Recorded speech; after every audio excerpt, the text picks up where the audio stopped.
Hello, my name is Cyrus Marcus Ware, and I'm based out of Toronto, Ontario. I'm coming to you virtually to talk a little bit about creative practice and about how I've used or engaged with two-spirited and QT BIPOC issues within my work. I'm primarily a visual artist who explores Black activist culture through and activist aesthetics through drawing, through painting sometimes, through installation art, performance art, and a variety of different creative and making practices.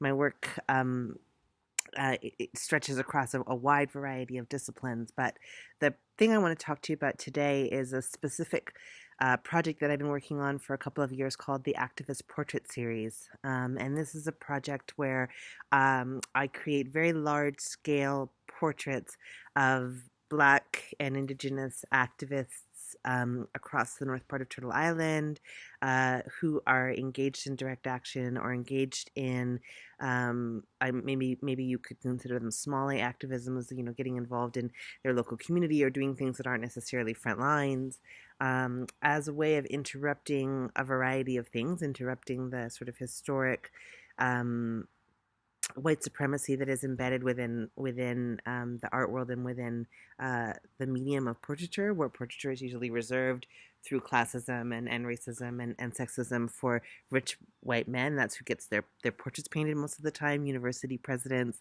popes, chancellors, kings. That's who we often see in the halls of our museums and galleries in the portraiture section, in the grand painting section, is portraits of those people.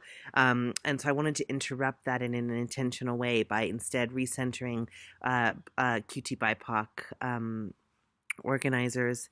So that was one of the interruptions, and then the sort of interruption within an art historical canon, and an interruption within these institutions that end up showing the work, where they suddenly have to grapple with a different kind of portraiture and a different kind of understanding of the sort of issues and themes that I'm working through.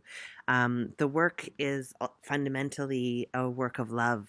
I am absolutely 100% in love with these people who, for a variety of reasons, choose to put their lives on the lines, um, both metaphorically and often literally, in the work that they do on the day to day. And so these portraits are an act of homage, an act of celebration, and a way of trying to establish a sense of resiliency and support around them, a buttressing of them to be able to say, we got you, we're celebrating you, we're here, please keep doing the work that you're doing, because it's so vital in this Canadian landscape.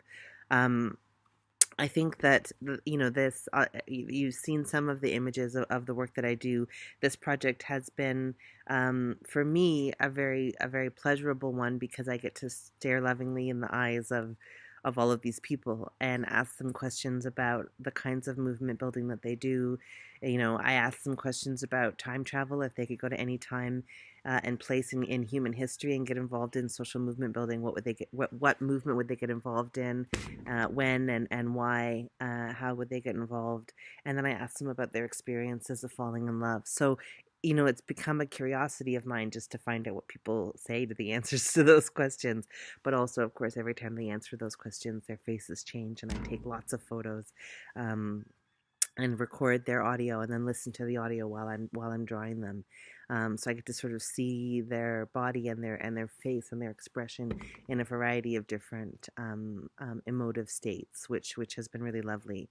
I think that when we look at this sort of idea of QT BIPOC empowerment, and this idea of sort of survival, I think, and for us to be able to survive and thrive, absolutely creative practice is a really interesting way to it's an interesting thing to be deployed in this process, because it can bring people together. It can bring people together in really beautiful ways across vast distances. To complete that project that Audre Lorde encourages us to do, to relate across difference, we sometimes can do that through creative practice or through a creative project, because it is an access point that is really accessible and that is fundamentally something that maybe people come to it because they're curious about playing with the medium, or they're curious about getting to try out doing something creative, and then while they're there they get to have all of these relationship building moments and gatherings, which I think are really beautiful. I think that between Two Spirited and QT BIPOC communities, there's one of the things that we sort of are grappling with right now is the immensity of the work ahead of us, and figuring out how to both support Indigenous resurgence and the movement for Black lives, and address, sort of the issues around abuse and systemic patriarchy and misogyny, and address classism, and address the sort of the ongoing violences against poor people, mad people, sick and disabled people, sex workers, street involved people. How do we do that work? And I think that a lot of how we can kind of come at it is through a creative lens, because we do really need every creative mind on this project as we figure out how we're going to work together to try to make some sort of change. So I think that there is a huge use for creative practices and artists involved in this movement. There's also a risk, of course, of the appropriation and the repurposing of activist aesthetic and of activist content as it becomes appropriated by the mainstream, and certainly by the creative class, which, there is a process of gentrification that is implied and sort of connected to creative class. And I think that gentrifying even these processes and these processes of practice and these issues and ways of working is definitely a risk. And so that's something that we sort of have to work and sort of really be thoughtful about what we get involved in and how we get involved. But in general, I think that it's a really useful strategy. So I'm going to leave you with some images of more of these activist portraits. The portrait series grew out of I was looking at images of some of these early Black Lives Matter protests that were happening across the states, in predominantly white states, in predominantly white areas, where there were the risk was quite significant. And I was thinking a lot about what it meant for them to put face masks on that said "I can't breathe," and to go into the middle of the Mall of America, in Minnesota or wherever, and to take a stand in that way. And it also grew out of an earlier project that I had been doing called Activist Love Letters, where, again, really trying to figure out how to support the survival of all people, and in particular, the survival of those who are putting their life on the line. I, developed a letter writing project where I got people to write love letters to strangers, love letters to activists in their communities, and then I mail them. I've mailed thousands of them over the past 5 years. And that project was very much about survive and thrive, and about figuring out a sustainability of our lives.